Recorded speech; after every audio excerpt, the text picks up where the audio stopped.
મંગલમય મંગલકરં વીતરાગવી જ્ઞાન નમો તાહે જાતે ભય અરહંતાદિ મહાન કરી મંગલ કર્યો મહા ગ્રંથ કરને કો કાલ જાતે મિલે સમાજ સબ પાવે નિજ પદરામ જે નિજ ભાવ સદા સુખન નિજનો કરો પ્રકાશ જે બહુવિધિ ભવ દુઃખ તણે કરે છે સત્તાનાશ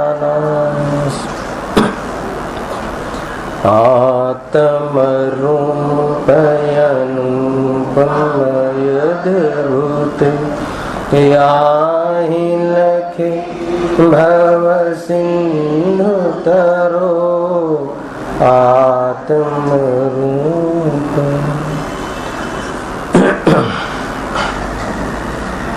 આ શ્રી મોક્ષ માર્ગ પ્રકાશક ગ્રંથ છે. ત્રીજા અધિકાર ઉપર આપણે સ્વાધ્યાય ચાલી રહ્યો છે. એમાં ટોપિક છે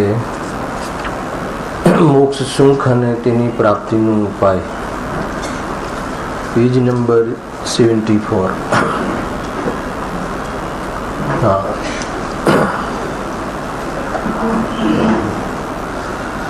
મૂળ વાત અહીંયા એમ આવી કે જે આત્માનું સુખ મોક્ષમાં છે, અર્થાત એક પ્રકારથી સિદ્ધ અવસ્થા જ એક સુખરૂપ અવસ્થા છે. અને એ સિદ્ધ અવસ્થામાં સુખ છે. કેમ કે ત્યાં દુઃખ અને દુઃખના કારણનો અભાવ છે. આ રીતે એમને હેતુ આપ્યું. શું છે? દુઃખ અને દુઃખના કારણો નષ્ટ થયા છે, એનો અભાવ છે, એટલે સિદ્ધ અવસ્થામાં સુખ છે અથવા સિદ્ધ અવસ્થા સુખરૂપ છે.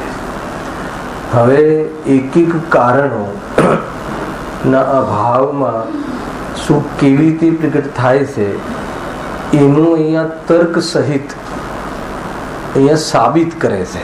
મૂળ વાત આ એક અલગ પ્રકારની શૈલી છે કે સિદ્ધ અવસ્થામાં સુખ તો છે, ત્યાં દુઃખના કારણોનો અભાવ પણ થયો છે, પરંતુ એક એક દુઃખનું કારણ પહેલા બતાવે છે, પછી એનો અભાવ થાય છે અને એના અભાવમાં એ તર્કથી સિદ્ધ કરે છે કે એટલા માટે અહીંયા સુખનું કારણ, અહીંયા સુખની અવસ્થા છે. જેમ કે આગળ આપણે આટલો વિષય ચાલી ગયો કે જે સિદ્ધ વિદ્વંતોને સર્વ પદાર્થોનું જ્ઞાન અર્થાત તો કેવલ જ્ઞાનમાં સર્વ પદાર્થો જાણવામાં આવી રહ્યા છે અને લોકાલોકના તમામ પદાર્થો એમની ત્રણકાળની વ્યવસ્થાઓ સહિત યુગપદ પ્રત્યક્ષ જ્ઞાન પ્રગટ થઈ ગયું છે. હવે જેને સર્વ પદાર્થો જાણવામાં આવી ગયા હોય અથવા આવતા હોય, કોઈ પણ પદાર્થ જણાવ્યા વગરનો બાકી ન હોય તો પછી જાણવાની ઈચ્છા કેવી રીતે થાય? લોજિક આપ્યું ને. યદ્યપિ ઈચ્છાનો અભાવ થયો પહેલા, પછી કેવલ જ્ઞાન પ્રગટ થયું, પરંતુ કોઈ એમ કહે કે હજુ ઈચ્છા થાય તો કે ઈચ્છા તો ત્યારે થાય ને કે કોઈ પદાર્થ જાણવાનો બાકી રહે. એકદમ બેસે એવો છે ને ન્યાય. એનાથી સાબિત કરે છે ને કે કોઈ પદાર્થ જાણવાનો બાકી રહ્યો જ નહીં, કોઈ પદાર્થના બારામાં ભૂત ભવિષ્ય વર્તમાનની કોઈ અવસ્થા જાણવાની બાકી રહી નહીં, તો પછી જાણવાની ઈચ્છા કેવી રીતે થાય? એવી રીતે લોજિક આપ્યું. એટલા માટે એ જે જ્ઞાનાવરણીય કર્મ જે જ્ઞાનના ખુલ્લા થવામાં જે બાધક હતું એનો અભાવ થયો, એટલે એ દુઃખમાં કારણ બનતું હતું, નિમિત્ત કારણ. તો હવે એ કારણનો અભાવ થયો. એવી રીતે મોહનીય કર્મમાં પણ બહુ સરસ એમને કાલે આપણે ચાલ્યું હતું. તો ત્યાં પણ શું કહ્યું કે અતત્વ સિદ્ધાંતરૂપ મિથ્યાત્વ કેમ થતું નથી? કેમ કે સર્વ તત્વો અહીં યથાર્થ પ્રતિભાસે છે. લોજિક આપ્યું, રીઝન આપ્યું કે અતત્વ સિદ્ધાંતરૂપ મિથ્યાત્વ કેમ નથી? કેમ કે બધું યથાર્થ પ્રતિભાસે છે. જે વસ્તુ જેવી છે એવી જણાય છે, જે વસ્તુ જેવી છે એવી માને છે, તો પછી એને ભ્રમ કેવી રીતે થઈ જાય? દેહ અને આત્મા ભિન્ન છે અને ભિન્ન જણાય છે અને ભિન્ન પ્રતીત થાય છે એમ પ્રતિભાસે છે, તો પછી આ દેહ મારો છે એવી જાતિનો ભ્રમ શું કામ થાય? ન જ થાય. મિથ્યાત્વનો ભાવ છે, પણ મિથ્યાત્વનો ભાવ કેમ છે? કેમ કે એમને આ બધું યથાર્થ પ્રતિભાસે છે. સિદ્ધ ભગવાનને ક્રોધનો અભાવ છે એટલે સુખી છે, પણ ક્રોધ કેમ નથી? કેમ કે કોઈ પદાર્થ અનિષ્ટ દેખાતો જ નથી. કોઈ પદાર્થ અનિષ્ટ દેખાય, અનિષ્ટ ભાસે તો ક્રોધ આવે, પણ એમને કોઈ પદાર્થ અનિષ્ટ ભાસતો જ નથી. કેમ અનિષ્ટ નથી ભાસતો? એમ બી પ્રશ્ન મૂકી શકાય. પ્રશ્નની શૈલીમાં તર્કથી આ ન્યાય સંગત સાબિત કરે છે કે સિદ્ધ અવસ્થા સુખનું કારણ છે, સિદ્ધ અવસ્થા સુખરૂપ છે. કેમ કે ત્યાં ક્રોધાદિ ભાવો નથી. પણ ક્રોધ કેમ નથી? તે કોઈ પદાર્થ અનિષ્ટ લાગતો જ નથી. કેમ અનિષ્ટ લાગતો નથી? કેમ કે અનિષ્ટ છે નહીં. કયો પદાર્થ અનિષ્ટ છે જરા બતાવો તો. તમને જે પદાર્થ અનિષ્ટ લાગે છે એ બીજાને ઇષ્ટ લાગે છે. તમારી ટોટલ ધારણા આપણી ખોટી ઠરે. સિદ્ધ નથી થતી આપણી ધારણા, તરત જ ખોટી પડે છે. આપણું કથન આપણાથી જ ખંડિત થાય છે. અને જે પંખો તમને ઇષ્ટ લાગે છે એ જ પંખો કોકને અનિષ્ટ લાગે છે. અરે એ જ પંખો તમને ક્યારેક ઇષ્ટ લાગે છે ને ક્યારેક અનિષ્ટ લાગે છે, તો બોલો એ પંખો ઇષ્ટ છે કે અનિષ્ટ છે? સિદ્ધ નથી થતું ને. એટલે ખરેખર ઇષ્ટ અનિષ્ટ કઈ છે જ નહીં. ઇષ્ટ અનિષ્ટ કલ્પના છે. જીવને એ અજ્ઞાનના કારણે કલ્પના છે. હવે એમને ઇષ્ટ અનિષ્ટની બુદ્ધિ તો તૂટી ગઈ છે. એટલા માટે કોઈ પદાર્થ અનિષ્ટ લાગે તો ક્રોધ કરે, પણ અનિષ્ટ તો લાગતો નથી. પછી બીજું શું કહ્યું હતું એમાં? કોઈ નિંદક છતાં પણ કોઈ નિંદા કરે છે, કોઈ વ્યક્તિ કોઈ અજ્ઞાની નિંદા કરે છે એમની અર્હન પરમાત્માની કે સિદ્ધ ભગવાનની, તો એમને એમ કહ્યું કે એ નિંદાનું જે ફળ છે એ ફળ તો એને સ્વયં મળે છે, પછી ક્રોધ શું કામ કરાય? બરાબર છે. આપણને કોઈ પ્રકૃતિમાં અન્યાય લાગતો હોય, કોઈ ખોટા કામ કરે એને પણ મોક્ષ જવા મળતું હોય, તો પ્રકૃતિમાં અન્યાય થાય. પણ પ્રકૃતિમાં જરા પણ અન્યાય નથી. વસ્તુ વ્યવસ્થામાં રંચ માત્ર પણ અન્યાય નથી. આપણને એવું ભાસે છે. કોર્ટમાં આપણે હારી જઈએ, ગુનો ના કર્યો હોય તો પણ, તો આપણને શું લાગે છે? અન્યાય લાગે છે. જીન શાસન કહે છે કે અન્યાય પ્રકૃતિમાં છે જ નહીં. આપણને પૂરી ખબર નથી ને એટલે અન્યાય લાગે. શું કહ્યું શૈલેષભાઈ? વાત બેસે છે. આપણે કોઈ ગુનો કર્યો જ ના હોય વર્તમાનમાં, એટ પ્રેઝન્ટ, છતાં આપણા પર કોઈ બનાવટ કરીને કેસ નાખે છે અને કેસ જીતી જાય છે અને આપણે હારી જઈએ છીએ, તો બોલો અન્યાય થયો કે ન થયો? કોઈ અન્યાય નથી થયો. એ તો આપણને આટલો જ પીરિયડ ખબર છે ને. આ તો આગળથી જે ચાલતું આવે છે કે આગળ આપણે એની સાથે શું કર્યું છે અને એનું ફળ હવે પાક્યું છે અને આ પ્રમાણે વિધિ થઈને એનું ફળ આવ્યું છે, એની ખબર થોડી છે આપણને. એટલે જો વસ્તુ વ્યવસ્થા જીનાગમનો જે કર્મ સિદ્ધાંત હે ને, એ આગમ અનુસાર અને અધ્યાત્મ અપેક્ષા એક ક્રમબદ્ધ સિદ્ધાંત હે ને, અને પૂરું વસ્તુ સ્વરૂપ, એની નિરપેક્ષતા, એની પૃથકતા અને એની પૂર્ણતા, અગર જીનાગમના જે આ સાર ખબર પડી જાય તો એક સમય માટે પણ એવો વિકલ્પ કે પ્રશ્ન ન થાય કે આમ કેમ. અને એવો જો વિકલ્પ ન થાય તો વિકલ્પ રહિત નિર્વિકલ્પ દશા, સુખની દશા કેમ ના હોય? સમજમાં આવે? આખી વાત બહુ જોરદાર છે ભાઈ. અદ્ભુત માર્ગ છે આ, હે ને. આ વિતરાગ માર્ગ છે, એની તુલનામાં કોઈ ન આવી શકે.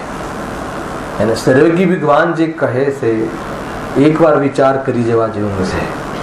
કોઈ ચીજ તુલનામાં ના આવે. બહારના કોઈ ઇન્દ્રિય સુખ કે ઇન્દ્રિય ભોગ કે બહારમાં કોઈ પણ પ્રકારની કશાયની મનતામાં થવા વાળી થોડી ઓછી આકુળતા એ વિતરાગતાના તોલે ન આવે.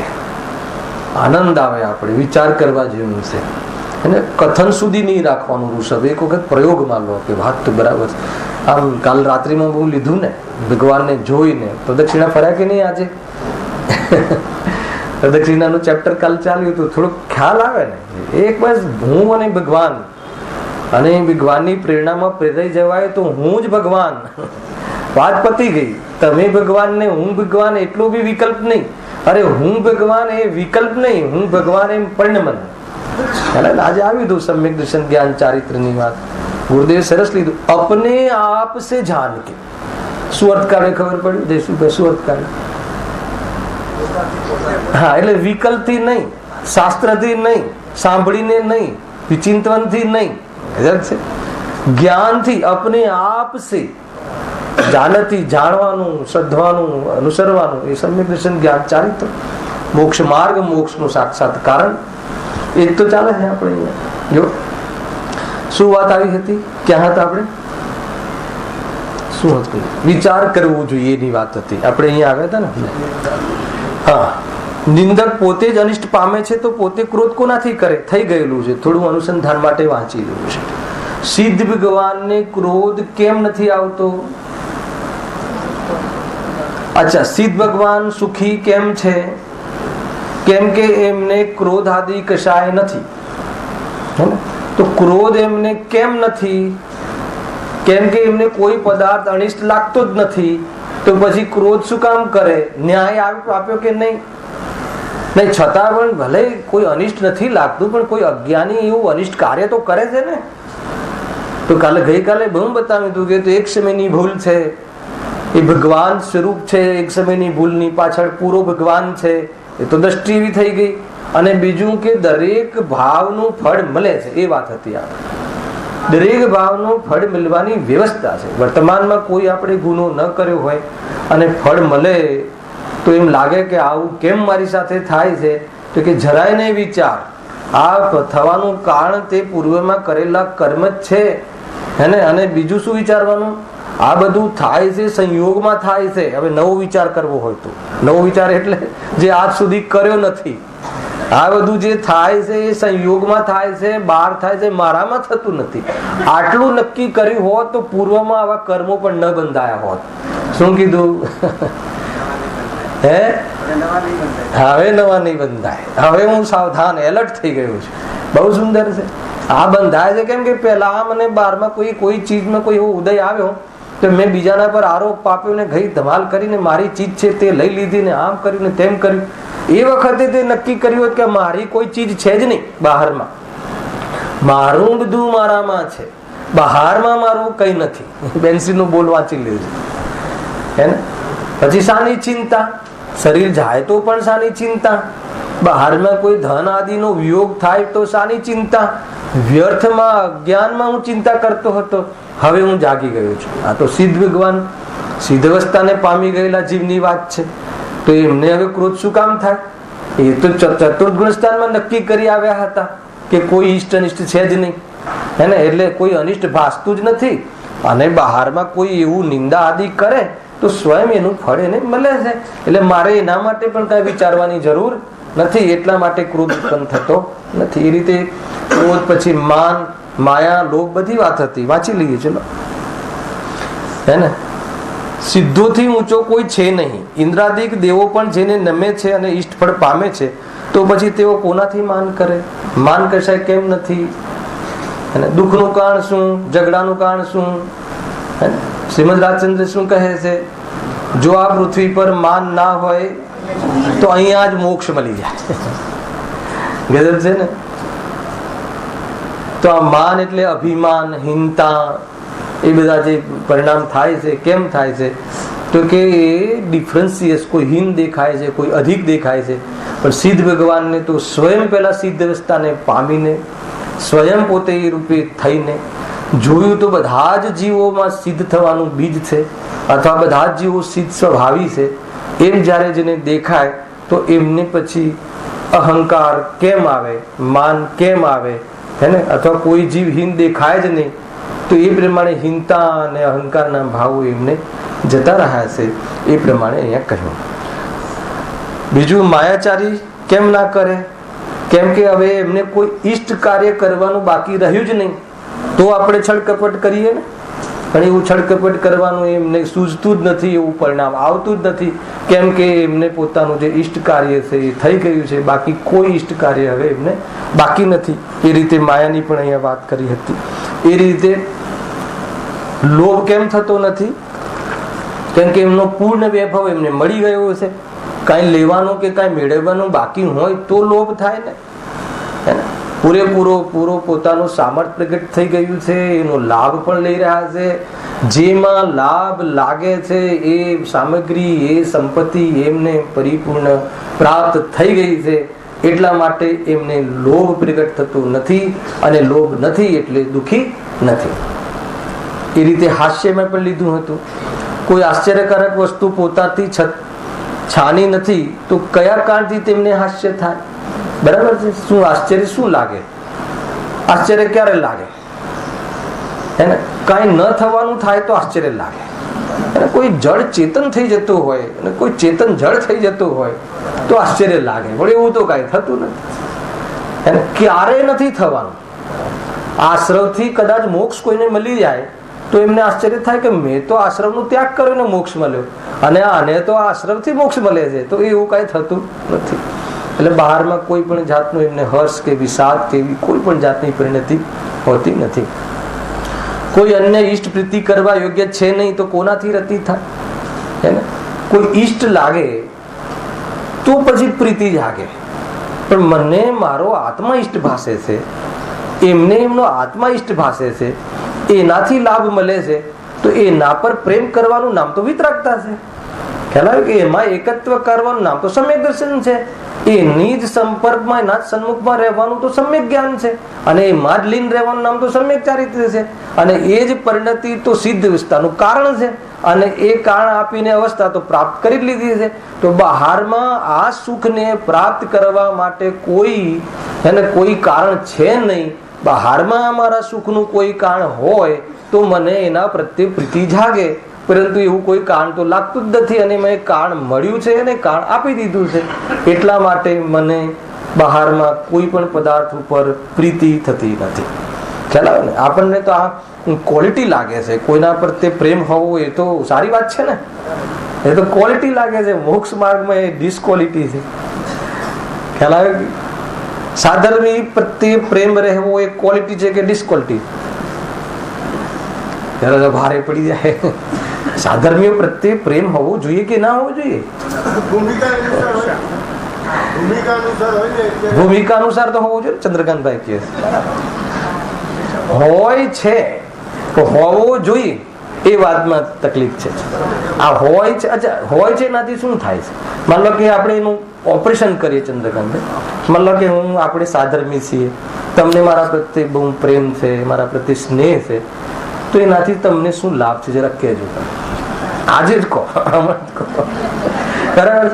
હવે એવા સમાચાર આવે, હું તમને ઉદાહરણ, એવા સમાચાર આવે કે ભાઈ જતા હતા અને એક્સિડન્ટ થયો, તો હવે બીજા રસ્તામાં જતા માણસને જેને મારા સાથે ન સ્નેહ છે કે ન ક્રોધ છે એને કાંઈ થશે નહીં થાય.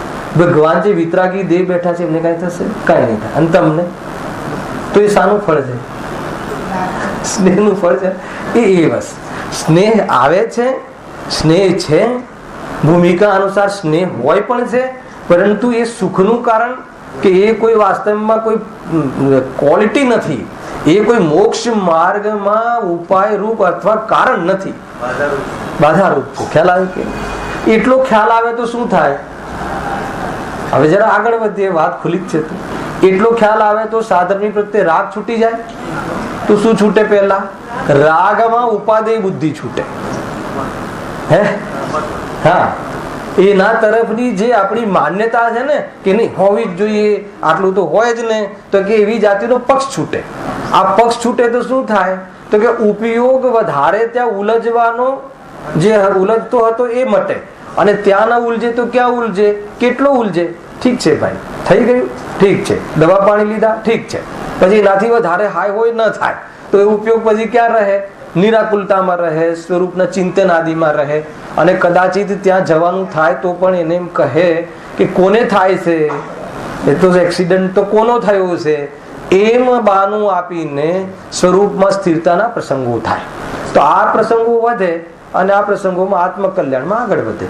જો એ તરફનું લક્ષ્ય છોડાવે એ જ વાસ્તવમાં તો સાધર્મી છે. એ તરફના લક્ષ્ય છોડાવવામાં વેદ વિજ્ઞાનના કારણો આપે એવી ચર્ચા વાર્તા કરે એ જ સાધર્મી છે. જો આપણે તરત જ કેમ થાય કે ના થાય? ભગવાન પ્રત્યે ભક્તિનો ભાવ આવે કે ન આવે? સૌ ધર્મ ઇન્દ્ર મતલબ કે કેટલા નેત્ર કરે છે એમ કરીને નાચે છે, તમે અમને કહો છો ભક્તિ. એ ભક્તિ વિશે માને છે શું એ તમે પેલા વિચારો. એમ માને છે કે હજુ આટલો રાગ મને બાકી છે અને આ રાગના કારણે પ્રભુ તમે જે પામી ગયા એ પામવામાં મારે વાર લાગી રહી છે. એ વાત એને ખબર છે કે નથી? બસ વાત એટલી આ અંદરની રમત છે. કઈ કોઈને કહેવાની કે કોઈ આ વાણીનો વિષય નથી, આ તો ફિલિંગનો વિષય છે. હા, આગળ કોઈ ઈષ્ટ, કોઈ દુઃખદાયક સંયોગ તેમને રહ્યો નથી તો કોનાથી અરતિ કરે? દ્વેષ કોનાથી કરે? અણગમો કોનાથી કરે? શાના માટે કરે? કોઈ એવી જાતિનો કોઈ દુઃખદાયક સંયોગ તો રહ્યો નથી. ઈષ્ટ અનિષ્ટ સંયોગ વિયોગ તેમને થતો નથી તો તેઓ શા અર્થે શોક કરે? એને કોઈ એવી જાતિનો વિયોગનો પ્રસંગ નથી. પહેલા તો એવી જાતિની ઈચ્છાનો અને એવી જાતિનો રાગનો અભાવ થઈ ગયો છે અને એની સાથે સાથે શું થયું છે? એવા સંયોગ વિયોગનો પણ, એ પ્રસંગોનો પણ અભાવ થઈ ગયો છે. એટલા માટે એમને કોઈ શોકનો પ્રસંગ જ નથી, એટલા માટે સુખી છે. જો પહેલા સૌથી પહેલા તો એ સંબંધી રાગ મોહ રાગ દ્વેષનો અભાવ થાય છે અને મોહ રાગ દ્વેષનો અભાવ થતા એ જીવના લક્ષથી મોહ રાગ દ્વેષ થતો હતો એવા નિમિત્તોનો પણ અભાવ થાય છે. બે વસ્તુ થાય છે હે ને. પહેલા શરીરમાંથી સુખ બુદ્ધિ છૂટે છે, એકત્વ બુદ્ધિ છૂટે છે, એની આસક્તિનો ભાવ છૂટે છે અને છૂટી ગયા પછી શરીરનો સંયોગ મળવાનું પણ બંધ થઈ જાય છે. તો એ રીતે જ્યારે જેની આવી પર્યાય પરિપૂર્ણ રીતે અશરીરી જે છે આત્મા એવો અશરીરી પ્રગટ થઈ જાય, ખ્યાલ આવે કે આ સિદ્ધ અવસ્થાની જે ચર્ચા ચાલી રહી છે, ગજબ છે કે ગુરુદેવ શ્રીને સમયસાર મળ્યો. સાંભળજો હે ને. પહેલી ગાથા કઈ છે? ધ્રુવ અચલ અને અનુપમ ગતિ પામેલ સર્વ સિદ્ધ. હવે સમયસાર મળ્યો અને જેમના મુખમાંથી એ શબ્દ નીકળ્યો કે આ તો અશરીરી થવાનો ગ્રંથ છે, કેવી રીતે થયું હશે? એનો અર્થ કે અશરીરી અવસ્થા એટલે સિદ્ધ અવસ્થા. આ તો સિદ્ધ અવસ્થા પામવામાં નિમિત્ત બનવા વાળો ગ્રંથ છે હે ને. તો એ રીતે અંદરમાં સિદ્ધ અવસ્થાનો મહિમા તો જુઓ, ખ્યાલ આવે. તો શરીર રહિત આત્મા છે, ચૈતન્ય સ્વરૂપ છે આત્મા, એવી અનુભૂતિ થાય અને દેહ પ્રત્યેની આસક્તિ મટે તો આ મળવું અને છૂટવું એવી જાતિના જે શોકના અને દુઃખના પ્રસંગો છે એ પ્રસંગો નહીં રહે. બોલો આપણા ઘરે બાળકનો જન્મ થાય તો સુખનો પ્રસંગ છે કે દુઃખનો પ્રસંગ છે? ભારે કામ છે. અચ્છા, અરિહંત કેટલા દોષથી રહિત છે? 18. બરાબર ને? બધાને ખ્યાલ છે ને? તો એમાં જન્મ નામનો કોઈ દોષ છે કે નહીં? તો જન્મ દોષ છે કે ગુણ છે? જન્મ લેવું એ દોષ છે કે ગુણ છે? કેમ બોલાતું નથી? પેલા કોઈને આજે બર્થડે હશે તો એને બહુ તકલીફ પડશે. પેલા હે કામ થઈ જશે, અથવા હવે જન્મ ન મળે એ કામે લાગી જશે તો પછી એનો જન્મની પણ પ્રશંસા થાય છે.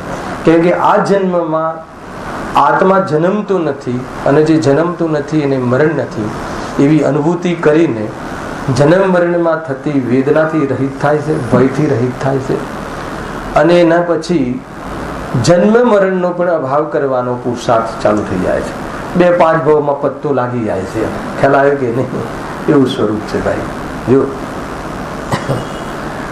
સર્વે વસ્તુ કોઈ અનિષ્ટ કરવા વાળું કારણ રહ્યું નથી તો તેઓ કોનાથી ભય કરે? સર્વે વસ્તુઓ પોતપોતાના સ્વભાવ સહિત પ્રત્યક્ષ ભાસે છે અને તેમાં પોતાને કોઈ અનિષ્ટ નથી તો તેઓ કોનાથી જુગુપ્સા કરે? બધી જ વસ્તુ પોતાનો સ્વભાવ છે. દરેક વસ્તુ જે પણ જે રીતે પરિણમી છે એનો સ્વભાવ છે. તો એટલે એમાં કોઈ અનિષ્ટ છે ને કોઈ ઈષ્ટ છે, આ પર્યાય અનિષ્ટ છે ને આ પર્યાય ઈષ્ટ છે એવો ભેદ એમને નથી. એટલે એમને કોઈ ગ્લાની કે એવી જાતિની જુગુપ્સા આદિ થતી નથી. ગઈકાલે આટલી સુધી ચર્ચા કરી હતી. આમાં ગંદકીનું ઉદાહરણ આપ્યું હતું કે ભાઈ કોઈ ગટરની ગંદકી આદિ જોવે છે તો પછી એમને ગ્લાની ચીડ કેમ આવતી નથી? એને સ્વભાવથી જુઓ, એના સ્વરૂપથી જુઓ. ખ્યાલ આવે? એનું સ્વરૂપ છે ને એ અગ્નિમાં ગરમ એનું સ્વરૂપ છે ને. અગ્નિ આપણને ઠંડી જોઈએ છે એ વાત જુદી છે, પણ એનું સ્વરૂપ તો ગરમ જ છે ને. ખ્યાલ આવે કે નહીં? તો એનું સ્વરૂપથી વિચાર કરો તો કોઈ પણ જાતનો એમાં વિરોધ કે એવી જાતિનો અપોઝ નહીં રહે. તો એ રીતે દ્રષ્ટિ વાસ્તવમાં નિર્મલ થાય છે, તો જ વ્યક્તિ નોર્મલ રહી શકે છે. વગર દ્રષ્ટિની નિર્મલતાએ કોઈ પરિણામ નોર્મલ થઈ શકે નહીં, અર્થાત તો જીવ ચેનને પ્રાપ્ત થઈ શકે નહીં. હા, તથા કામ પીડા દૂર થવાથી સ્ત્રી પુરુષ બંનેની સાથે રમવાનું પ્રયોજન કાંઈ રહ્યું નથી. તો તેમને સ્ત્રી પુરુષ નપુંસક વેદરૂપ ભાવ ક્યાંથી થાય? એવા વેદ પરિણામ કેમ નથી? કેમ કે એમની જે કામની પીડા જ નથી, તો પછી એમાં સ્ત્રીનો સંયોગ કરવાનો ભાવ આવતો જ નથી. એટલા માટે એમને એ પણ જાતિનું કોઈ કાર્યક્રમ હોતો નથી, એવી જાતિની કોઈ દુઃખની વ્યવસ્થા હોતી નથી. જો અંતમાં શું કહે છે? અંતમાં એનું જે એમને જે સ્ટાઇલ આપી છે શૈલી એ બતાવે છે. એ પ્રમાણે મોહ ઉપજવાના કારણનો તેમને અભાવ જાણવું.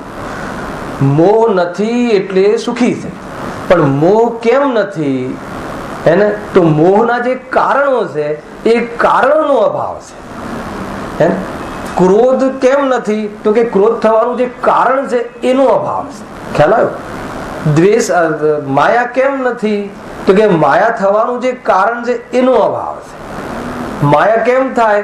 કોઈ ઈષ્ટ કાર્ય બાકી રહે તો માયા થવાના ચાન્સ છે, પણ કોઈ ઈષ્ટ કાર્ય બાકી એમને રહ્યું નથી. પહેલા તો બહારમાં કોઈ ઈષ્ટ લાગતું નહોતું અને પોતાનું ઈષ્ટ કાર્ય મોક્ષ છે એ પ્રાપ્ત થઈ ગયું છે, એટલા માટે હવે બહારમાં કોઈ માયાચારી કરવાનું પરિણામ આવતું નથી. એ રીતે આમની બહુ જોરદાર ન્યાય સંગત શૈલીથી અહીંયા મોહની કર્મનું પણ જેમને અભાવ થઈ ગયો છે. ક્રોધ માન માયા લોભ નવ નોકશાય અને મિથ્યાત્વ એમ 14 પ્રકારનું જે જીવને દુઃખના જે કારણો છે એ સંપૂર્ણ કારણો નષ્ટ થઈ ગયા છે. એટલા માટે સિદ્ધ ભગવાન કેવા છે? સુખી છે. બહુ બહુ જોરદાર વાત છે ભાઈ. આમાં તમને એમ થાય કે એ તો સિદ્ધ ભગવાનની વાત છે, આમાં આપણું શું આવ્યું? તો કહે કે એના આધાર પર પ્રેરણા લઈ શકાય ને. જેમ કે તમને એટલો ખ્યાલ આવ્યો કે કોઈ અનિષ્ટ લાગે તો ક્રોધ થાય, તો આપણને ક્રોધ થાય છે તો આપ વિચારમાં મૂકી શકાય ને મને ક્રોધ કેમ થાય? ખ્યાલ આવે? કોઈ અનિષ્ટ લાગે અર્થાત તો કોઈ પદાર્થની વિરુદ્ધમાં ચિંતન કરીએ તો દ્વેષ થાય. બરાબર છે? માન લો કે જનરલી માતાઓના પ્રોબ્લેમ હોય છે કે અમને બહુ આ છોકરાના કારણે આ માનતો નથી, ભણતો નથી, બેસતો નથી, કેટલી ફી ભરે છે એના પપ્પા અને કેટલું બધું મહેનત કરે છે પણ આ ભણતો નથી. રોજ કહું છું પણ એ માનતો નથી. તો એ શાનું દુઃખ છે? ભણતો નથી એનું દુઃખ છે? બતાવો શાનું દુઃખ છે? આજે રહસ્ય ખોલીએ આપણે. મારું માનતો નથી એનું દુઃખ છે કે દીકરો ભણતો નથી એનું દુઃખ છે? બરાબર છે? અચ્છા, મારું માનતો નથી એટલે ક્રોધ થાય છે. અચ્છા, હવે વિચાર કરો કે મારું કેમ માને? શું કામ માને? એ સ્વતંત્ર દ્રવ્ય છે કે નહીં? ભગવાન ની વાણીમાં આવ્યું કે ના આવ્યું? એક દ્રવ્ય બીજા દ્રવ્યનું કાંઈ કરતું નથી, એક દ્રવ્ય બીજા દ્રવ્યમાં કાંઈ કરી શકતો નથી, કરવાની જરૂર નથી. દરેક દ્રવ્ય પોતાનું કાર્ય કરવા માટે સક્ષમ છે. હે ને? છે.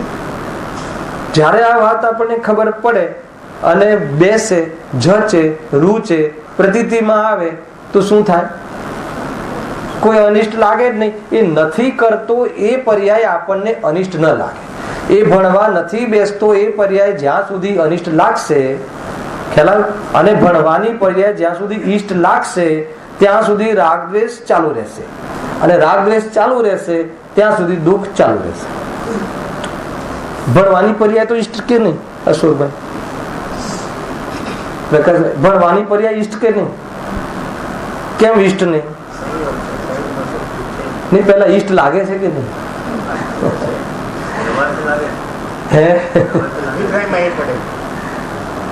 ઈષ્ટ લાગે છે ને. અચ્છા, ઈષ્ટ શું છે? એમાં ઈષ્ટ પણ શું છે? એમાં આપણે શું કલ્પના કરીએ છીએ? છોકરું ભણે પછી શું કરે?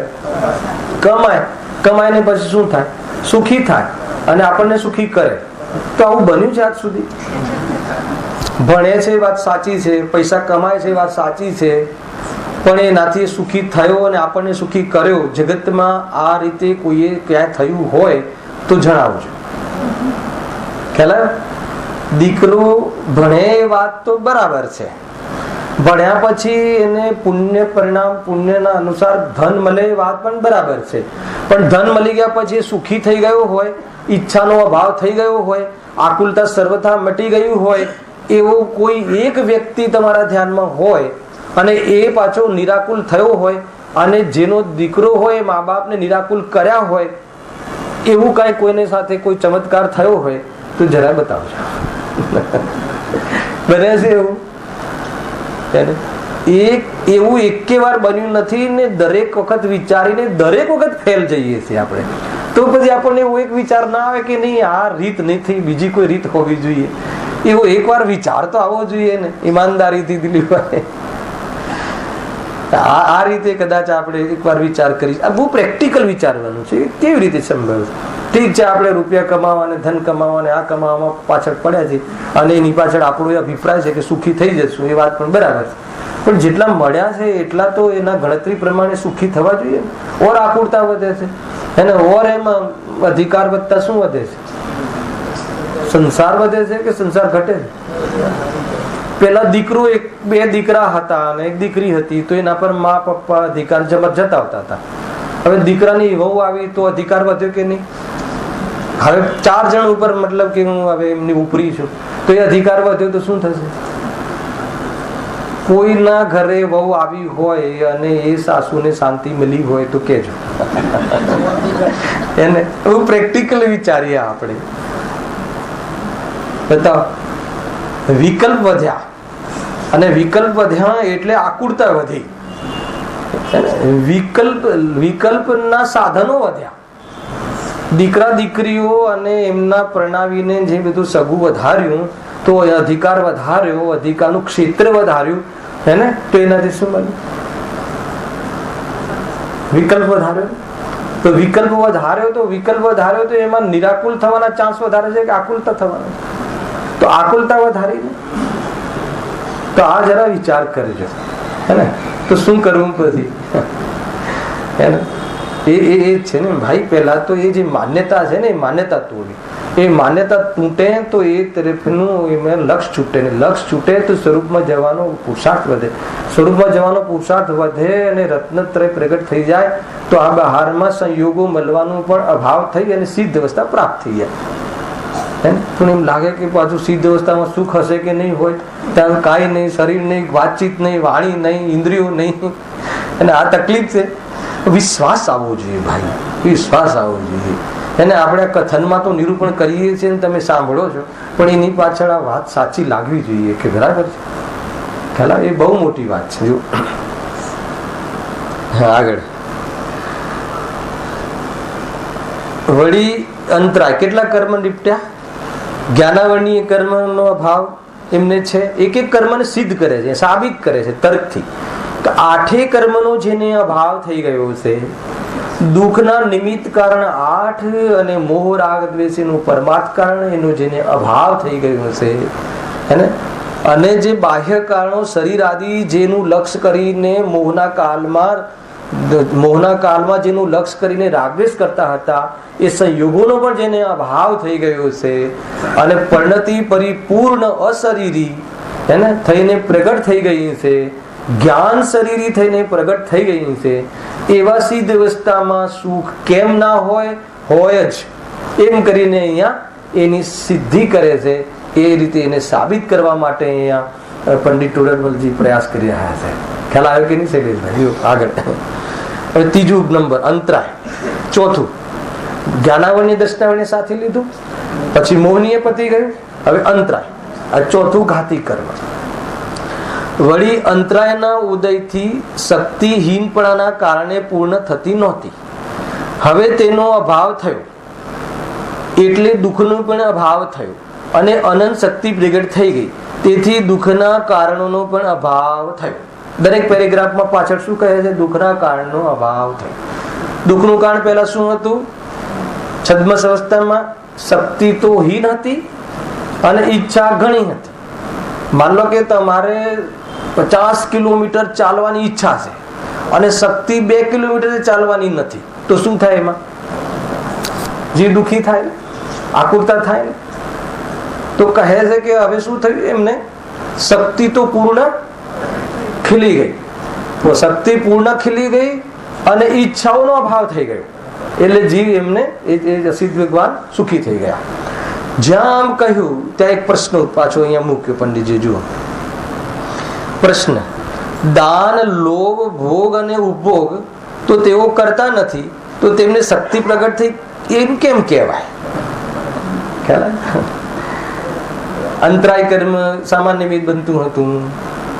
જો આને આપણે જયારે અંતરાય કર્મનું જે કાર્ય જોયું હતું કે અંતરાય કર્મના ઉદયમાં જીવને શું નુકસાન થાય છે, અર્થાત તો શામાં અંતરાય છે, એની ચર્ચામાં આપણે દીક્ષા શબ્દ લીધો હતો. ખ્યાલ કે જીવને મોહ રાગ દ્વેષ ભાવના કારણે અને અંતરાય કર્મના ઉદયમાં જે ઈચ્છા એટલી પ્રબળ રહે છે, તો એને છોડવાનો, એનો ત્યાગ કરવાનું વીર્ય પુરાયમાન થતું નથી. ખ્યાલ? એટલા માટે જીવ દુઃખી રહે છે. એક તો એ લીધું હતું. અને બીજું નિમિત્ત પ્રધાન કેવી રીતે કથન કર્યું હતું કે માન લો કે દાન એટલે દેવું, આપવું. આપવાની ભાવના આવે, ચાહે મંદિર હોય કે ચાહે દીકરા દીકરીઓનું, દીકરીનું લગ્ન હોય અને માને એમ થાય કે પપ્પાને એમ થાય, માતા પિતાને કે દીકરીને 100 તોલા સોના આપવું છે, 100 તોલા સોનું પણ છે, આપવાની ઈચ્છા પણ છે. પણ એટલામાં દીકરો કહે, શું કહે? બધું એને જ આપી દેશો તો કેમ ચાલશે? ખ્યાલ? આપવા માટે સામગ્રી પણ છે, એટલે પુણ્યનો ઉદય પણ છે, અને આપવાની ભાવના પણ છે. પરંતુ અંતરાય આવી ગયો કે નહીં, હાલ ને હાલ ભાગ પાડી દો અને પછી એના ભાગનું આપી દો, પરંતુ 100 તોલા નહીં આપવામાં આવે તો આ શું થયું? એને દાન દેવામાં આપવામાં અંતરાય થયો. એની જે આપવાની ઈચ્છા હતી એ ઈચ્છામાં અંતરાય પડ્યો, અને એમાં બાધા થઈ, એમાં વિઘ્ન આવ્યું. એ અંતરાય કર્મનો ઉદય. અંતરાય કર્મના ઉદયનું કારણે થયું કે દીકરાના કારણે થયું? પેલા તો આપણને એ ભૂલ પડે છે, ના ના દીકરો કેવો પાક્યો, એક જ પેટે આવ્યો છે તો પણ બેનને આપવા ના પાડે કે નહીં, એ તારે અંતરાય કર્મનો, તારે ને દીકરીને બધાને અંતરાય કર્મનો ઉદય છે. જેને ઈચ્છા હોય એને અંતરાય કર્મનો ઉદય છે. ધ્યાન રાખજો. આ બી એક બહુ જબરજસ્ત લોજિક છે. કેવી રીતે? ફરીથી લઈએ. માન લો કે દીકરીને 100 તોલા સોનું મળવાનું હતું, બરાબર? અને આપણે દીકરીને 100 તોલા આપવાની ઈચ્છા હતી, તો અંતરાય કર્મનો ઉદય કોને કહેવાય? દીકરીને કહેવાય કે ના કહેવાય? બોલો, શું કેવું થાય છે? વસ્તુ ન મળવાનું નામ અંતરાય નથી. ઈચ્છા થાય અને ન મળે તો અંતરાય છે. સમજમાં આવ્યું? આ છે આની પાછળનું રહસ્ય. દીકરીની ઈચ્છા જ નથી અને ઉપરથી તો એને તો એમ હોય કે મારે તો લેવું જ નથી, તો મળે તો અંતરાય છે. ખ્યાલ આવે કે આ બધું સ્વરૂપ છે ભાઈ. એને જોઈતું જ નથી. આ તો ઝઘડાનું કારણ છે. 100 તોલા લઈ જઈશ તો મારે એક બીજી જે જેઠાણી આવી છે 10 તોલા જ લાવી છે, તો મારા ઘેર ઓર ઝઘડો ઘૂસી જશે, ભેદભાવ થશે. પપ્પા ના આપે તો સારું, એની ઈચ્છા એમ ચાલે છે અને આની ઈચ્છા આમ ચાલે છે. ખ્યાલ આવે કે નહીં?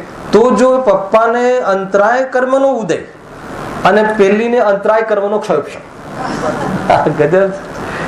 એક જ ક્રિયામાં આ રીતે થતું હોય છે. એટલે આ બધું જે પણ આધાર છે ને એની ઈચ્છાના આધારે છે.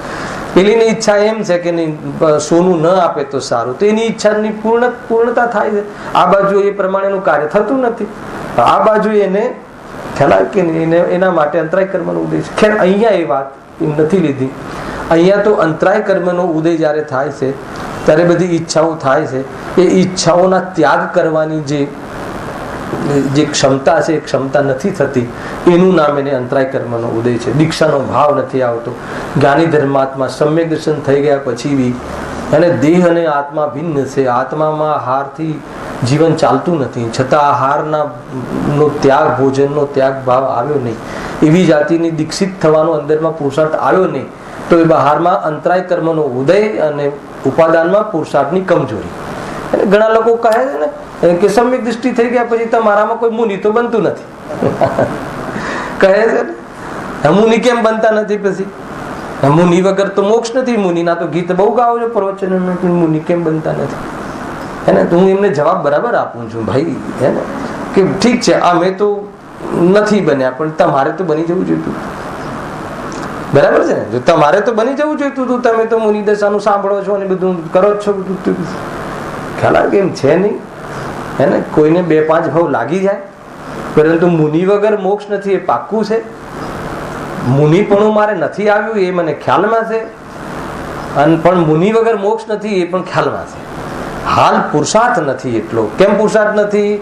નિમિત્ત તરીકે અંતરાય કર્મનો ઉદય અને ઉપાદાન તરીકે કમજોરી. એટલે સંયમનો ભાવ હજી આવતો નથી. ચોથા ગુણસ્થાને સમ્યક દૃષ્ટિ ભરત ચક્રવર્તી 60,000 વર્ષ લડવા જાય છે. 60,000 વર્ષ સમજમાં આવે? 60,000 વર્ષ તદભવ મોક્ષગામી અંતર મુહૂર્તમાં કામ કરે છે અંતમાં. તો એ 60,000 વર્ષ કેમ લાગ્યા? પછી પ્રશ્ન તો છે ને આપણો. જ્યારે ભરત ચક્રવર્તી ભગવાનની વાણીમાં પણ આવ્યું કે આ ભવે મોક્ષ જશે, અને પોતે એમને ખબર છે કે આત્મદર્શન છે, એનો અનુભવ છે, તો પછી એ અવસ્થાને લાવતા આવતા 60,000 વર્ષ કેમ લાગે? પછી એ જ વખતે કપડાનો ત્યાગ કરીને, રાગનો ત્યાગ કરીને મુનિ કેમ ના બને? ખ્યાલ આવે કે નહીં? અહીંયાનું પ્રકરણ ચાલે છે એ હિસાબે જોઈએ તો, હે ને, એમને એવી જાતિનું અંતરાય કર્મનો ઉદય, દીક્ષાના લેવાનું શૌર્ય વીર્ય પ્રગટ ન થવામાં નિમિત્ત અંતરાય કર્મનો ઉદય, અને વર્તમાનમાં એવું છખંડ જીતવાનો રાગ અને એવી જાતિની કમજોરી કે એ પ્રમાણેની કરી કશાયમાં મર્યાદા કરવાનો પણ ભાવ ના આવે. ચોથું ગુણસ્થાન વિચાર તો કરો. ક્ષાયિક સંકીર્તિ, પરંતુ મર્યાદા પણ નહીં, અમર્યાદિત. 1 ખંડ 2 ખંડ નહીં, 6 ખંડ, ભલે ભાઈનું રાજ્ય હોય, બોલો, પરંતુ એ કોઈ શોભા નથી. અંદરમાં દુઃખ થાય છે, ખેદ થાય છે, હજુ આટલો રાગ આવે છે. એના એ પદ અનુસાર, ચક્રવર્તી પદ અનુસાર ભાવનાઓ જાગે છે, અને એ ભાવનાઓમાં મને બહુ મતલબ કે ત્રાસ છે. એવી જાતિનું અંદરમાં એ તરફનો મત નહીં, પક્ષ નહીં કશાયનો, અને એનાથી જુદા પડવાનો પક્ષ, તો પછી એ 60,000 વર્ષ બી આ નિરંતર આપણને ચાલુ રહે છે.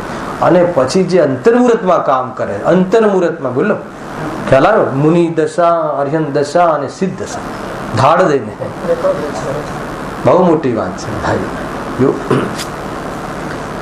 અહીંયા શું કહે છે? દાન, લોભ, ભોગ અને ઉપભોગ તો તેઓ કરતા નથી. એમની પાસે લક્ષ્મી તો છે નહીં, અને લક્ષ્મી આપવાની ક્રિયા પણ નથી દેખાતી. એને કોઈ ભોગ વિષયો તો છે નહીં, બહારમાં ઇન્દ્રિયો પણ છે નહીં, વિષયનો ભાવ પણ નથી.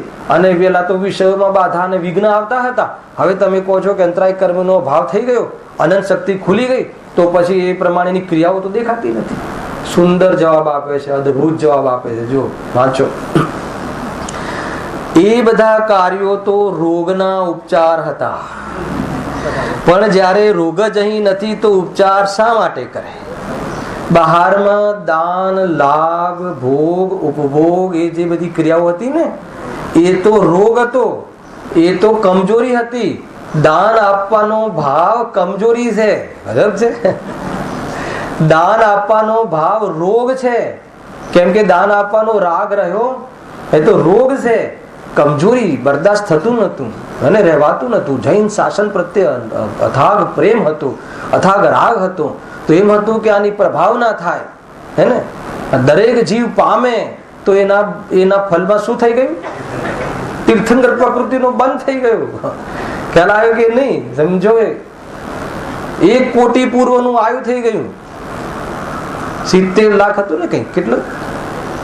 70,56,000 કરોડ વર્ષ એક પૂર્વમાં.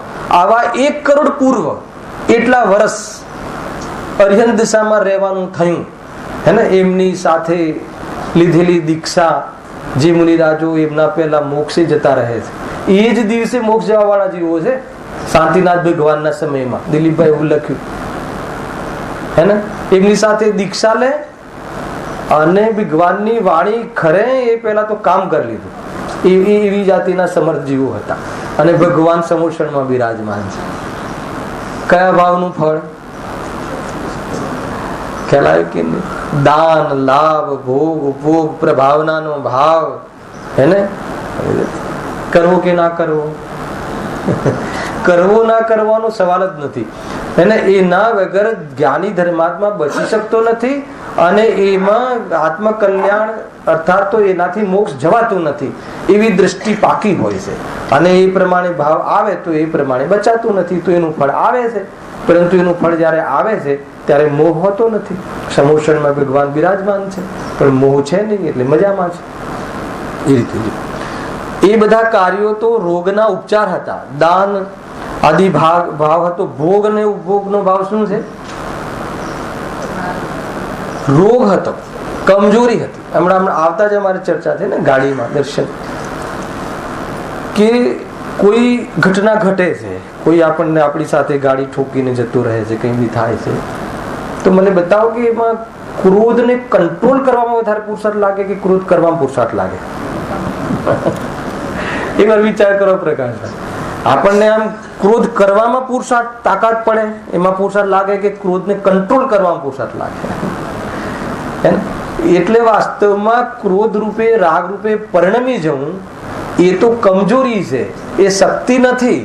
પણ એ બધું થવા છતાં પણ રાગ રૂપે ન થવું અને એ પુરુષાર્થ છે. તો એવો પુરુષાર્થ પ્રગટ થઈ ગયો છે. કોને? સિદ્ધ ભગવાનને. એ તો પહેલા તો એવી જાતિનો રોગ હતો, એને બહારમાં ભોગ ઉપભોગના અને દાન આપવાના ભાવ, એ તો રોગ હતો. પણ હવે એવી જાતિનો એમાં કશાય જે હતી તો એ તો કશાય મટી ગઈ. ઈચ્છાઓને પૂર્તિ નહીં કરી, ઈચ્છાઓનો અભાવ કર્યો. એટલા માટે અનંત શક્તિ એ અનંત વીર્ય ખુલી ગયું છે. ટૂંકમાં એમ છે કે ઈચ્છા થતી હોય તો ઈચ્છાના અભાવમાં પુરુષાર્થ છે, ઈચ્છાના અભાવ કરવામાં વીર્ય લાગવું પડે છે. ખ્યાલ આવે? બધા ગેવો જણાતા હોય, સકલ ગે ગાયક તદભી નિજાનંદ રસલીન, બધું જણાતું હોય છતાં પણ એમાં હસ્તક્ષેપ કરવાનો ભાવ ન આવવો, એમાં વીર્ય પુરાયમાન છે. ખ્યાલ આવે કે તમારી ગાડી બહાર મૂકી હોય અને ગાડી કોઈ ઉચકીને લઈ જાય, પણ રંચ માત્ર પણ અંદરમાં પરિણામ ન બગડે, એમાં પુરુષાર્થ છે. પણ એવો પુરુષાર્થ ક્યારે જાગે? ગાડી મારી નથી. સૌથી પહેલા શરૂઆત ત્યાંથી કરવાની. થાય છે? બરાબર છે? પકડાય છે વાત? બહુ સુંદર છે ભાઈઓ. એ બધા કાર્યો તો રોગના ઉપચાર હતા, પણ જ્યારે રોગ જ અહીં નથી તો ઉપચાર શા માટે કરે? માટે એ કાર્યોની અહીં સદભાવ નથી અને તેને રોકવા વાળા કર્મોનો અભાવ થયો છે, તેથી શક્તિ પ્રગટ થઈ ગઈ એમ કહીએ છીએ. શું કહ્યું? એ કાર્યોનો અહીં સદભાવ નથી. લાભ ને લોભ ને શું કહેવાય, લાભ ને ભોગ ને ઉપભોગ, એ કાર્ય કરવાની જરૂરત પણ નથી, ઈચ્છા પણ નથી, એટલે શક્તિ ખુલી ગઈ છે. જુઓ અહીંયા ઉદાહરણ આપ્યું, સરસ ઉદાહરણ આપ્યું છે. જેમ કોઈ ગમન કરવા ઈચ્છતો હતો, તેને કોઈએ રોક્યો હતો પહેલા, બરાબર છે? તે દુઃખી હતો, અને જ્યારે રોકાણ દૂર થયું ત્યારે જે કાર્ય અર્થે તે ગમન કરવા ઈચ્છતો હતો તે કાર્ય ન રહ્યું, એટલે ગમન પણ ન કર્યું. તેથી ગમન ન કરવા છતાં પણ તેને શક્તિ પ્રગટ થઈ એમ કહીએ છીએ. કાર્ય બહારમાં ન કરવા છતાં પણ શક્તિ પ્રગટ થઈ છે, એની સિદ્ધિ કરતી. ખ્યાલ આવે? તમને નહીં ખ્યાલ આવ્યો? માની લો, ઉદાહરણ લઈએ. માની લો કે કોઈ શેઠ છે અને એ શેઠને ત્યાં કોઈ માણસ, કોઈ વ્યક્તિ, કોઈ મેનેજર કામ કરે છે. એ એમની પાસે રજા માગે છે કે ભાઈ મને 1 અઠવાડિયાની રજા જોઈએ છે, મારા ઘરે ખાસ લગ્નનો પ્રોગ્રામ છે, તો મને રજા આપો. હવે શેઠ કહે છે કે નહીં, તું ખાસ મુખ્ય વ્યક્તિ છે ને આપણે ફોરેનથી પાર્ટીઓ આવવાની છે, તને રજા નહીં મળે. તો શું થયું? એને રોક્યો ને. હવે શું થાય છે કે એને અંતરાય આવ્યો એની ઈચ્છામાં. તો એ વખતે અંતરાય કર્મનો ભાવ થાય છે, અને એ બાજુ એવું થાય છે કે શેઠને જે પાર્ટી આવવાની હતી એ કેન્સલ થઈ, એટલે શેઠે એને રજા આપી, હે ને? તને જવાની છૂટ છે, તું જઈ શકે છે. હવે આ બાજુ શું થાય છે કે એને જે લગ્નનો પ્રોગ્રામ હતો ને એ કેન્સલ થાય છે. ખ્યાલ? એ કેવું છે આમાં? એને જવાની છૂટ મળી, એ બાજુના જે એની તરફનો પ્રતિબંધ નીકળી ગયો, અને જ્યાં જવાની ઈચ્છા હતી એ ઈચ્છા મટી ગઈ ને કાર્ય ન થયું, છતાં એની શક્તિ તો ખુલી ગઈ ને, જવાની ક્ષમતા તો ખુલી ગઈ ને. તો કામ ન થવા છતાં પણ એ વસ્તુની ઉપલબ્ધિ થઈ કે ના થઈ? તો એ જતો નથી તો બહારમાં તો કેવું લાગે કે શેઠે રોક્યો છે, તો કે નહીં, મને એની ઉપલબ્ધિ થઈ ગઈ છે. શાની? બહાર જવાની ઉપલબ્ધિ થઈ ગઈ છે, પરંતુ હવે મને એની ઈચ્છા નથી. એ અહીંયા કહેવું છે. એવી રીતે અહીંયા કહે છે કે સિદ્ધ ભગવાનને જે બહારમાં પેલા ઈચ્છાઓ હતી એમાં એમને પ્રતિબંધ બી હતો. એ ઈચ્છા હતી એ તો પેલા કમજોરી હતી. હવે કમજોરી મટી ગઈ અને અંતરાય કર્મ રહ્યું નહીં, એટલા માટે એમને જે ઈચ્છાનો અભાવ કરવાની જે શક્તિ હતી એ ખીલી ગઈ. તો એ પ્રમાણે એમની શક્તિ અહીંયા ખીલી ગઈ છે. એટલા માટે એવી જાતિની પ્રવૃત્તિ દેખાતી નથી. કઈ શક્તિ ખીલી છે? ઈચ્છાના અભાવ કરવાની શક્તિ ખીલી ગઈ છે. બધી ઈચ્છાઓ એમને મટી ગઈ છે. આ બહુ મોટી વાત છે ભાઈ, હે ને? અંતરાય કર્મના ઉદયમાં આપણી જે શક્તિ છે એ શક્તિ એ ખુલતી નથી. કઈ શક્તિ એ યાદ કરો. કઈ શક્તિ? ભોગવવાની કે ભોગવવાના ભાવથી નિવૃત્ત થવાની? ભોગવવાનો ભાવ કમજોરી છે અને ભોગવવાના ભાવનો અભાવ કરવો એ શક્તિ છે. આ ખ્યાલમાં આવે તો આ વાત બેસશે. ખ્યાલ આવે ને? તો એક તો એમને અંતરાય કર્મ ન રહ્યું અને ભોગવવાના ભાવની ઈચ્છા ન રહી, એટલે શક્તિ પૂરી ખીલી ગઈ છે. તો એ શક્તિ પૂરી ખીલી ગઈ હોય એમને વિજાતિની પ્રવૃત્તિ શું કામ દેખાય? એટલા માટે પ્રવૃત્તિ દેખાતી નથી. હે ને? દુઃખી શાનાથી થતા હતા? ભોગવવા નતું મળતું એટલે દુઃખી થતા હતા કે ભોગવવાનો ભાવ આવતો હતો એટલે દુઃખી થતા હતા? બસ આ રીતે લેવાનો જ આ વિષય. આપણને શું થાય છે ખબર છે? મારે ભોગવવું તો છે, મારે ખાવું તો છે, પણ ખાવા મળતું નથી. તો કે નહીં, ખાવા નથી મળતું એટલે તું દુઃખી છે એમ નહીં. ખાવા નથી મળતું એ તારા દુઃખમાં નિમિત્ત બનવાવાળી પરિસ્થિતિ છે, પરંતુ તારો ખાવાનો ભાવ જ છૂટી જાય તો પછી ખાવાનું મળે કે ના મળે એનું શું પ્રયોજન? ખ્યાલમાં? એક તો તમને ખાવાની ઈચ્છા છે, ખાવાની અંદરમાં ભૂખ લાગી તો ઈચ્છા થઈ પણ બહારમાં ખાવાની સામગ્રી ન મળી તો શું થયું? જીવ દુઃખી થયો. તો આપણી ઈચ્છાને ભડકાવવા માટે બહારમાં પરિસ્થિતિ ઊભી થઈ. ખ્યાલ? પણ એવો બી પ્રસંગ આવી શકે ને, બહારમાં એવી પરિસ્થિતિ હોય તો પણ દુઃખી ન થવું હોય. આપણે શું કરીએ છીએ કે બહારમાં પરિસ્થિતિ બદલાઈ જાય અને હું સુખી થઈ જાઉં એવો પ્રયાસ કરીએ છીએ. જૈન શાસન કહે છે કે બહારમાં એવી પરિસ્થિતિ હોય તો પણ તું સુખી થઈ શકે એવું કોઈ કાર્ય કર. શું કહ્યું? શું સબ પકડાય? આપણે કયો પ્રકારનો પ્રયાસ કરીએ છીએ? બહાર આપણને અંદરમાં કોઈ જાતની ઈચ્છા થઈ, ખાવાની, કપડાં પહેરવાની, ભોગવવાની, જેવી આ વસ્તુ લાવવાની ઈચ્છા થઈ, તો આપણે શું કરીએ છીએ કે એની એ પૂર્તિ થતી નથી, તો એ પૂર્તિ કરવાની આપણે પ્રયાસ કરીએ છીએ. અહીંયા કહે છે કે પૂર્તિ ન થાય તો તું દુઃખી થાય છે. બરાબર છે? તો એ તું દુઃખી થાય છે, પણ એવી કોઈ એક વસ્તુ છે, અહીંયા એક કાર્ય છે કે બહારમાં પૂર્તિ ન થાય, એવી પરિસ્થિતિ ન થાય તો બી તું સુખી થઈ શકે છે. તો એ કયો ઉપાય છે કે ઈચ્છાનો અભાવ કરવો. ઈચ્છાનો અભાવ કરવો એ જ સાચો ઉપાય ને સાચો પુરુષાર્થ છે. ઈચ્છાની પૂર્તિ કરવા માટે પ્રયત્ન કરવો એ અનાદિથી ગલતફહેમી છે. અને ઈચ્છાની પૂર્તિ ક્યારે થતી નથી. ખ્યાલ આવ્યો? અને જીવ ક્યારે સુખી થતો નથી. પણ ઈચ્છાનો અભાવ થાય અને સુખી ન થાય એમ બને નહીં. સિદ્ધ ભગવાનને સંપૂર્ણ ઈચ્છાઓનો અભાવ કર્યો છે, એટલા માટે હવે એમને આવી જાતિના ભોગ ઉપભોગની કોઈ પ્રક્રિયાઓ દેખાતી નથી. એટલી વાત છે. હવે જે સિદ્ધ ભગવાનનો જીવ છે ક્યાં સુધી પહોંચ્યો? 4 ઘાતી કર્મ એને એનો અભાવ થયો અને અરિહંત દશામાં પહોંચી ગયો છે. અને આપણી યાત્રા ક્યાં સુધી આવી? અરિહંત સુધી આવી અહીંયા. એટલે અને આજે છેલ્લું પ્રવચન છે ને ભાઈ આ સેશનનું, હે ને? પછી આપણે 6 જૂનથી પાછા આપણે શનિ રવિ સ્ટાર્ટ કરીશું. મે મહિનામાં આપણે અહીંયા બ્રેક છે અથવા તો વેકેશન છે, શિબિર આદિમાં જવા અર્થે અને પ્રતિષ્ઠા પણ છે. જો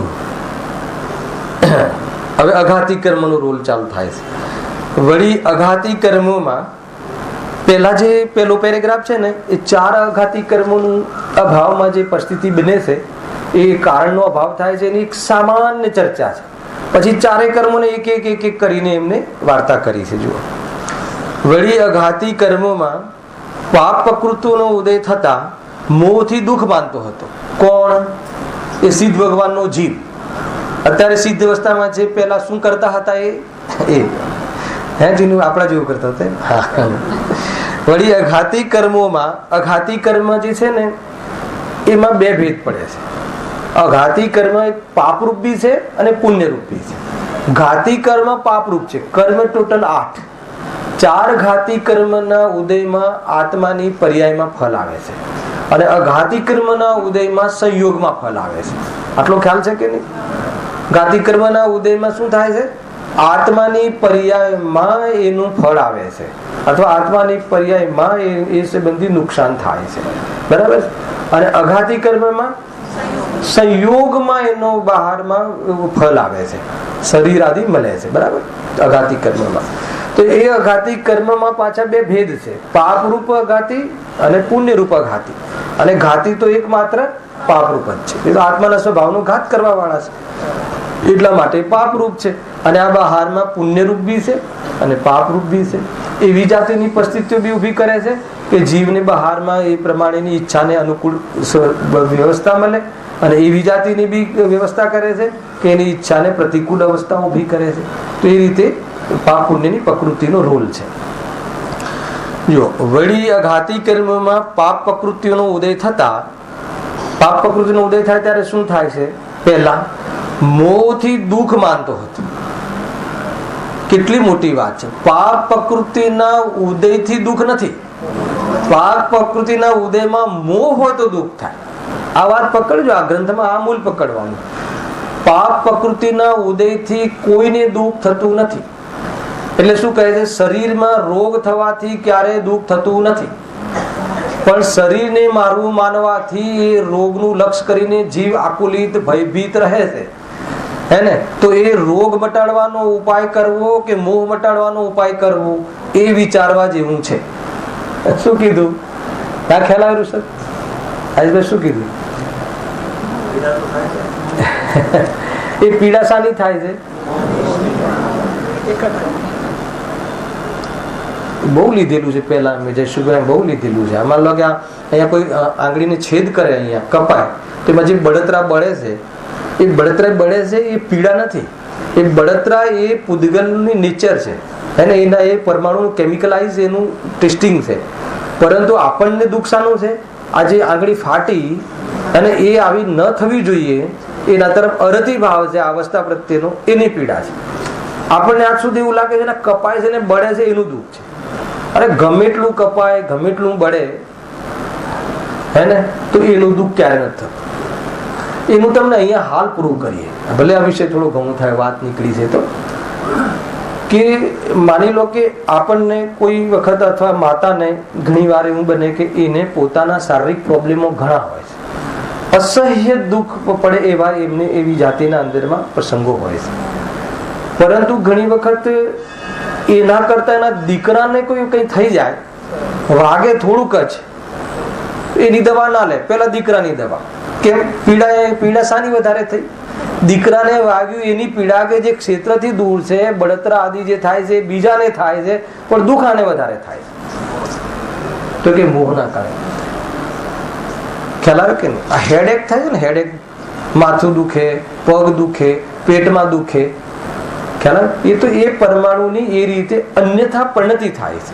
અને અન્યથા પરિણતિમાં એના પ્રત્યે એકત્વ બુદ્ધિ હોવાના કારણે એ પરિણતિ આપણે જોઈતી નથી, અરતિ ભાવ થાય છે. એ દ્વેષનો દુઃખ છે. ખ્યાલ આવે કે નહીં? વાસ્તવમાં એ પેટમાં જે પોઝિશન બની છે એનું દુઃખ નથી. આ જીવને જચતું નથી. બહુ જબરજસ્ત વાત છે. મુનિરાજોને કેમ પીડા થતી નથી? પીડા શું છે? પીડા આકુલતા છે. આપણે પીડા જે એમાં જે થયું ને, બળતરા કે જે કાપા કાપી થઈ, એ પીડા સમજીએ. કોઈ પીડા છે જ નહીં. પીડા એટલે આકુલતા. ખ્યાલ આવે? એ પ્રત્યેનું તમારું લક્ષ્ય ઉતરી જાય તો પછી પીડા થતી નથી. અને આ અભ્યાસ માગે છે, આ પુરુષાર્થ માગે છે.